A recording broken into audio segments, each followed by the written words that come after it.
Either you or Mark. Just have to change the date. Yeah, that's the thing. But yeah, now that's September 12th, I think, or something. Yeah. Last year I did a 50K, was my longest training of that race. But this year I'm thinking about doing 50 miles. There is, people are complaining I have so much work to do. I know. Yeah. Good job. Way to go. Yeah, well, that's you'll launch all these things like that. But I have to Way say, to go. it's really nice to have 7 seasons in my final 35. Congrats. Very nice. Congratulations. First, I would rather have 7. Oh, man. Good job. Oh, econometrics.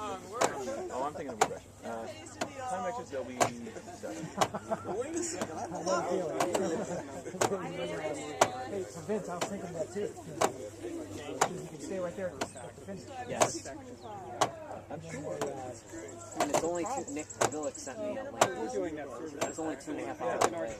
Yeah, it's not that far. And it's a good weekend. But it's an argument. Well, Yeah. bringing this up again, but you're saying we want to.